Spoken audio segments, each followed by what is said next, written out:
अब देखिए हम लोग रीजनिंग का फर्स्ट लेक्चर हम लोग का स्टार्ट हो चुका था राइट।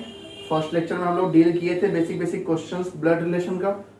अब हम लोग यहाँ पे ब्लड रिलेशन में एक स्पेशल टाइप का सिंबॉलिक रिप्रेजेंटेशन वाला क्वेश्चंस को डील करेंगे। इसके साथ साथ इसके बाद हम लोग पॉइंटिंग वाले क्वेश्चंस को भी डिस्कस करेंगे जो कि एग्जाम में धड़ल्ले से आता है। निमसेट एग्जाम में हर साल 2 से 3 क्वेश्चन देखा गया है पॉइंटिंग वाला। इवन 2023 में भी 1-2 क्वेश्चन आए थे राइट। तो ये इंपॉर्टेंट टॉपिक्स है, इसको आप मिस ना करें। आइए हम लोग शुरू करते हैं। देखिए यहाँ पे क्या दिया हुआ है, P हैज Q। इसका मतलब क्या है कि ये साइन का मतलब है कि P जो है वो सन है Q का। वैसे ही एट द रेट का मतलब क्या दिया हुआ है, Q is child of P। यहाँ पे ये सबसे स्टैंडर्ड लेवल का क्वेश्चन होता है ब्लड रिलेशन का। इसका रीजन क्या है, देखिए एक में फर्स्ट वाले के बारे में बोला है सन ऑफ सेकंड, और ये बोला है सेकंड वाला चाइल्ड ऑफ पी। ऐसे क्वेश्चंस में आपको अलर्ट रहना बहुत जरूरी है। फिर यहाँ कॉपीराइट के बारे में दिया हुआ है पेरेंट्स, डॉलर के बारे में दिया हुआ है एल्डर देन, आस्ट्रिस्क के बारे में दिया हुआ है हस्बैंड, एंड के बारे में दिया हुआ है डॉटर इन लॉ, यहाँ भी सेकंड वाले के बारे में। फिर ऐसे ही परसेंटेज के बारे में क्या दिया हुआ है, P is wife of Q. तो ऐसे क्वेश्चंस को सबसे पहले अपने जब एग्जाम देने जाइएगा तो अपने पेज में कहीं भी छोटे जगह पे इसको लिखना सीखिए। लिखते कैसे, देखिए हैश का मतलब सन है ना, तो हैश का मतलब है सन, और वो भी फर्स्ट पर्सन ही सन है, यानी कि फर्स्ट लिख दिया वहां पे हम। एट द रेट का मतलब क्या है, चाइल्ड। एट द रेट का मतलब है चाइल्ड, बट चाइल्ड कौन है, तो क्यू है चाइल्ड, यानी कि सेकंड वाला पर्सन चाइल्ड है, तो यहाँ पे सेकंड वाले पर्सन को लिख देंगे। फिर कॉपीराइट का मतलब क्या है, पेरेंट। तो कॉपीराइट का मतलब क्या है, पेरेंट, ये भी फर्स्ट वाला है। In the same way dollar का मतलब क्या है, एल्डर देन। तो डॉलर का मतलब है क्या, एल्डर देन, वो भी पहला वाला ही है। इन द सेम वे आस्ट्रिस्क है हस्बैंड, तो आस्ट्रिस्क का मतलब क्या है, हस्बैंड, ये भी फर्स्ट वाला ही है। फिर एंड का मतलब क्या है, डॉटर इन लॉ। एंड का मतलब क्या है, डॉटर इन लॉ, वो भी लेकिन सेकंड वाली। In the same way percentage का मतलब क्या है, वाइफ। आप जब अपने पेपर में ये लिख लीजिएगा तो दोबारा आपको स्क्रीन पे ये डेटा को देखना नहीं पड़ेगा, और इसी कारण आप बहुत सारा टाइम अपना बचा सकते हैं। ठीक है, अब इन डेटा को आप लोग देखिए एक बार, और इस क्वेश्चन को एक बार सॉल्व करने की कोशिश कीजिए, फिर हम लोग इसको डिस्कस करते हैं। ठीक है, हम लोग अब जैसे कि देखिए क्वेश्चन फर्स्ट क्या बोल रहा है, A at the rate B asterisk D and G, फिर परसेंटेज ई, फिर डॉलर एफ, फिर हैश डी। इसको हम लोग सॉल्व कैसे कर लेंगे, पहले सबसे पहले लेफ्ट हैंड में आइए, क्या दिया हुआ है, A at the rate B, यहाँ पे जंप कीजिए। क्या दिया हुआ है, एट द रेट का मतलब चाइल्ड होता है, वो भी लेकिन सेकेंड पर्सन चाइल्ड है, मतलब बी जो है वो चाइल्ड है ए का, यानी बी जो है वो चाइल्ड है ए का। जेंडर किसी का नहीं पता है, चाइल्ड है ना, चाइल्ड तो हमारा यहाँ पे लड़का भी हो सकता है लड़की भी हो सकती है, so just skip it for that. अब देखिए बी के बारे में क्या दिया हुआ है, आस्ट्रिस्क ऑफ डी। बी जो है वो हमारा हस्बैंड है डी का, बी जो है हमारा हस्बैंड है डी का, राइट। बी हस्बैंड है डी का, ध्यान से, यानी कि डी क्या हो गई, वाइफ। आफ्टर दैट क्या दिया हुआ है, एंड जी। एंड का मतलब क्या है, daughter in law, but daughter in law भी सेकंड पोजीशन है, जी डॉटर इन लॉ होगी डी की, यानी कि इसका कोई एक बेटा होगा, देन आफ्टर जी आएगी जो कि इसकी डॉटर इन लॉ बन गई। अब क्या बोला है, जी परसेंट ई, जी परसेंट ई, यानी कि जी जो है वो वाइफ है ई की, ये तो इजी था। और उसके बाद डॉलर का सिंबल है जो कि क्या बता रहा है, ई डॉलर एफ। ई डॉलर एफ, डॉलर क्या बता रहा है कि ग्रेटर देन, यानी कि E is greater than F. यहाँ पे इसमें जो फैमिली ट्री बनाया है इसमें इसका कोई रोल नहीं था, लेकिन अगर दिया हुआ है तो कहीं ना कहीं कोई चीज यूज हो सकता है, इसलिए हम लोग इसको बाहर में लिख दिए। अब देखिए यहाँ पे ये जी नहीं ई था।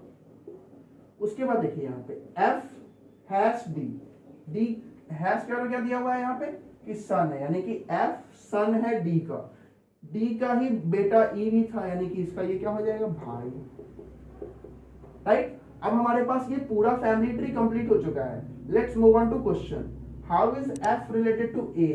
एफ रिलेटेड टू ए, ध्यान से देखिए, एक जनरेशन का गैप है बीच में, ये 2 जनरेशन, सेकेंड जनरेशन मतलब होता है ग्रैंड चाइल्ड। पूछा किसके बारे में है, एफ के बारे में, तो एफ ग्रैंड चाइल्ड होगा, फादर नहीं, ग्रैंडसन, करेक्ट। देन आफ्टर ये सेकंड क्वेश्चन है, इसको भी ध्यान से देखिए क्या बोल रहा है, एच आस्ट्रिस्क एम, एच और एम आस्ट्रिक, यानी कि एच हस्बैंड है एम का, राइट। उसके बाद कॉपीराइट ओ, कॉपीराइट मतलब पेरेंट, यानी कि एम पेरेंट है ओ का। फिर ओ डॉलर एन, यानी ओ बड़ा है एन से। उसके बाद एन हैज एम, एन जो है वो सन है एम का। फिर बात खत्म। ये तो बहुत ही इजी क्वेश्चन था। क्वेश्चन क्या बोला है, अब एज ऑफ एन दिया हुआ है 20, इसका एज है 20, ठीक है। एज ऑफ एच दिया हुआ है 40, इसका एज है 40, ठीक है। तो हमसे क्या पूछा है, प्रोबेबल एज ऑफ ओ, ओ का एज जो होगा वो एन से तो बड़ा होगा, यानी ओ 20 से तो बड़ा होगा। ये खत्म, ये खत्म, ये खत्म। अब ये बताइए ओ का फादर एच है। ये सिर्फ कहावत में होता है कि कोई बेटा अपने बाप से बड़ा हो गया है, लेकिन नॉर्मली तो ऐसा पॉसिबल है नहीं। तो यहाँ पे अगर बाप ही 40 साल का है तो बेटा 45 साल का तो होगा ही नहीं। तो ये खत्म, आंसर क्या होगा, ऑप्शन सी, ठीक है, नोट कीजिए। अब आप लोग को वो सिंबल वाले क्वेश्चन में शायद दिक्कत नहीं होगा, राइट। वो अच्छा क्वेश्चन था, वो शायद बैंकिंग वगैरह का कहीं था, पीवाईक्यू ही। अब हम लोग का ब्लड रिलेशन का लास्ट टॉपिक और सबसे ज्यादा कंफ्यूजिंग टॉपिक यही होता है, इसके बारे में डील करते हैं, जिसको लोग बोलते हैं पॉइंटिंग फिगर्स। इसमें मेनली होता क्या है कि कोई भी फिगर को आप देख के बोलिएगा ऐसे, ये जो है ना फोटो वाले आदमी, ये मेरे चाचा के, नाना के, पापा के, व्हाटएवर, ऐसे कुछ, ठीक है। तो ऐसे क्वेश्चन में आप ऐसे नहीं जोड़ लगेगा, मेरे पापा के चाचा यानी मेरे दादा हुए और दादा के नाना, व्हाटएवर, ऐसे में आपको कंफ्यूजन ज्यादा होगा। तो पॉइंटिंग वाले क्वेश्चंस को भी आप लोग कोशिश क्या कीजिए कि आप लोग इसको भी फैमिली ट्री बनाइए, बट फैमिली ट्री भी थोड़ा सा दिमाग लगा के। फैमिली ट्री बनाने का तरीका क्या होता है, देखिए सबसे पहले यहाँ क्वेश्चन को पढ़ते हैं, introducing Alka to guest. Alka guest को इंट्रोडक्शन दे रही है, sorry, introducing Alka to guest Brijesh said, यानी ब्रिजेश जो है वो अलका के बारे में इंट्रोडक्शन दे रहा है कि अलका कौन है। बोला क्या ब्रिजेश, अगर ब्रिजेश बोल रहा है तो देखिए क्या बोल रहा है, हर फादर, यानी अलका के father is the only son of my father. तो सबसे पहले ब्रिजेश के चीजों को डिकोड कीजिए, या फिर मैं यहाँ आपको ये बोलूंगा कि सबसे पहले आप लास्ट में आइए। लास्ट में क्या बोला है, माई फादर। तो यहाँ पे माई कौन है, ब्रिजेश। तो ब्रिजेश के फादर, फादर ब्रिजेश के फादर हो गए। यहाँ पे सबसे इंपॉर्टेंट चीज ये भी है कि ब्रिजेश या फिर अलका, इन लोगों के बारे में जब तक आप लोग को जेंडर का पता ना हो, आप लोग प्लस या माइनस नहीं लगाइएगा। हम लोग ब्लड रिलेशन में नेम के अकॉर्डिंग कभी भी जेंडर को डिफाइन नहीं कर सकते हैं। देखिए क्या बोला है, माई फादर यानी ब्रिजेश के father, the only son of my father. तो only son of my father यानी कि ब्रिजेश ही होगा ना ओनली सन, क्योंकि इसके पापा का एकलौता बेटा है। तो एकलौता बेटा तो अब एकमात्र ब्रिजेश ही दिख रहा है। यहाँ पे क्या बोल रहा है, her father is the, her father यानी कि अलका जो है, अलका के पापा वो ये है। तो अब क्या पूछ रहा है, अलका का क्या रिलेशन है ब्रिजेश से, तो अलका क्या है, डॉटर। इसको आप लोग को अगर कंफ्यूजन हुआ तो यहाँ पे एक बार और देखिए ध्यान से कि सबसे पहले क्या, माई फादर यानी ब्रिजेश के फादर, फिर क्या बोले, अब देखिए माई फादर पे आप यहाँ पे आ चुके हैं। उसके बाद ऑफ के पहले जो दिया हुआ है सेंटेंस उसको पढ़िए। तो क्या दिया हुआ है, the only sun. Only son का मतलब क्या होता है कि इनके फादर का एकलौता बेटा। केस दो बन सकता है, क्या क्या, कि एक ये हो सकता है कि ब्रिजेश इनकी बेटी हो और इनका कोई अपना भाई हो, या फिर ये हो सकता है कि ब्रिजेश बेटा ही हो, इकलौता बेटा हो, यानी कि इसके अलावा कोई बेटा और नहीं होगा। उसके बाद क्या बोला है, her father is the only सन, यानी कि जो अलका है, her father is the only सन, यानी कि ब्रिजेश इसके अकॉर्डिंग ही ना होगा, क्योंकि हर फादर, अलका के फादर जो है वो द ओनली सन के पास अटके हुए थे, और द ओनली सन तो ब्रिजेश था, यानी ब्रिजेश के बारे में ही बात कर रहा है कि ये इसके फादर हैं। दूसरा, अगर यहाँ पे आते हैं तो her father is the only सन, तो यहाँ पे द ओनली सन कौन था, ये, तो इसके फादर हो सकते हैं ये, तो यहाँ पे क्या होगा, हर फादर, यानी कि अलका यहाँ हो जाएगी। अब ध्यान से देखिए, क्वेश्चन क्या बोला है, अलका का क्या रिलेशन है ब्रिजेश से, तो अलका का क्या रिलेशन होगा, डॉटर भी हो सकता है, नीश भी हो सकती है, बट ज्यादा यहाँ पे जो हम लोग को ज्यादा कंफर्टेबल जो लग रहा है वो डॉटर। क्यों, क्योंकि यहाँ पे ओनली सन का भी जिक्र किया था एक, तो ठीक है, नोट कीजिए। अब हम लोग नेक्स्ट क्वेश्चन को डिस्कस करते हैं, ठीक है, वो भी मतलब पॉइंटिंग का ही क्वेश्चन है, और ये क्वेश्चन को आप लोग एक बार अच्छे से देखिए, वीडियो को पॉज करके सॉल्व कीजिए। हम लोग इसको सॉल्व करते हैं एक बार। क्वेश्चन क्या बोल रहा है, Neelam who is Rohit daughter says to Indu, your mother Rita is the younger sister of my father, sister of my father who is third child of Sohan जी।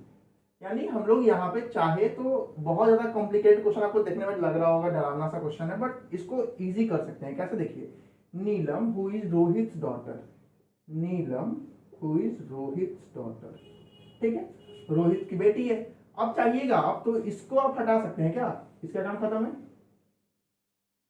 क्या बोल रहे हैं, नीलम सेज टू इंदु, अब चीज को करना इजी लग रहा है कि नीलम बोल रही है इंदु को क्या, योर मदर रीता, यानी कि रीतु की, किसको बोल रही है, इंदु को, तो इंदु की माँ, मदर, जो कि कौन है, रीता है, यानी रीता इसकी माँ है, ठीक है। उसके बाद क्या बोल रहा है, Rita is the younger sister of my father, यानी इंदु की जो माँ है वो नीलम के फादर, नीलम के फादर की यंगर सिस्टर है। तो मान लो नीलम का फादर यहाँ पे रोहन ही होगा फादर, ठीक है, और यहाँ पे नीलम हो जाएगी इसकी बेटी। अब देखो ध्यान से क्या बोल रहा है, माई फादर, माई फादर, और इससे पहले क्या बोल रहा है, my father who is third child of Sohan ji, Neelam के जो फादर है वो थर्ड चाइल्ड है सोहन जी की, यानी कि सोहन जी कहीं यहाँ पे होंगे, ठीक है। तो अब क्वेश्चन क्या है कि सोहन जी इंदु के क्या लगेंगे, सोहन जी इंदु के क्या लगेंगे, या तो ग्रैंडफादर या तो ग्रैंड मदर, ग्रैंड मदर कहीं पे दिया हुआ है नहीं, तो ये सब तो खत्म चीज है, बचा क्या, ग्रैंडफादर, दैट्स इट। आप लोग थोड़ा सा ध्यान से क्वेश्चन को बनाएंगे तो जैसे ही जनरेशन गैप दिखे सीधे इसको कट कीजिए, आंसर ऑटोमेटिकली आ जाएगा, कंफ्यूजन का सवाल ही नहीं होता, राइट। एक और क्वेश्चन आप लोग यहाँ पे सॉल्व कीजिए। क्वेश्चन बहुत ही इजी है ये वाला, इससे पहले वाला क्वेश्चन थोड़ा सा अच्छा था, बट ये बहुत इजी क्वेश्चन है। क्वेश्चन क्या बोल रहा है, pointing towards a women Suresh said she is the daughter of my father sister, सीधे आइए, सुरेश के father, she is the daughter of my father sister, my father sister daughter, और ये सी के बारे में बात कर रहे हैं, यानी कि विमेन यही है। तो आप क्या पूछ रहे हैं, how is women related to Suresh, Suresh की विमेन क्या है, तो कजन। देखो कितना इजी है, हम लोग के लिए पॉइंटिंग इन आई थिंक सबसे इजी टॉपिक है। इजिली क्वेश्चन को गेन करो और आंसर लाओ और सिंपली 6 मार्क्स को पाओ, एमसेट वालों खास करके। अब देखिए यहाँ पे नेक्स्ट क्वेश्चन क्या बोल रहा है, Nina says Anita's father Raman is the only son of my father in law Mahipal, Nina says Anita's father Raman. अब यहां पे आते हैं, नीना बोल रही है क्या कि my father in law Mahipal, Nina के फादर इन लॉ महिपाल है, ठीक है। उसके बाद क्या बोला गया है, the only son of my father in law, यानी कि ये, ठीक है। उसके बाद क्या बोला है, अनिताज फादर रमन, यानी कि ये जो है वो रमन है, ये रमन है जो कि अनीता के फादर है ना। अब क्या बोला है, नीना बोली है ये बात, है ना, तो नीना यहाँ है, अनीता यहाँ है। अब क्वेश्चन क्या है, हाउ इज बिंदु, बिंदु कौन है, तो बिंदु हुई सिस्टर ऑफ अनीता, यानी अनीता की एक सिस्टर है बिंदु, इसके बारे में पूछा गया है क्या कि महिपाल की क्या लगेगी। बीच में एक गैप है, यानी कि हमारा ग्रैंड वाला कहानी आएगा, खत्म खत्म खत्म, option D answer, no doubt. अब ये सब क्वेश्चंस को आप लोग नोट कीजिए अच्छे से, इन क्वेश्चंस को दोबारा बनाइएगा। फर्स्ट क्वेश्चन जो था वो बहुत ही इंपॉर्टेंट क्वेश्चन था और अभी जितना भी क्वेश्चन हम लोग किए हैं सारा का सारा क्वेश्चन कहीं ना कहीं एग्जाम में आया हुआ है। साथ ही में पॉइंटिंग इंडिकेटिंग का आप लोग को इसके साथ में डीपीपी प्रोवाइड कर दिया जाएगा, उसको आप लोग अच्छे से बनाइएगा। शायद ही आपको एक आध क्वेश्चन में डील जो कि डाउट्स आएगा वो भी आपको खुद से डील करना है। रेयर कोई क्वेश्चन ऐसा होगा जो आपको डाउट लगे, वो हम लोग को आप इजीली बता सकते हैं टेलीग्राम पे। ठीक है, थैंक यू।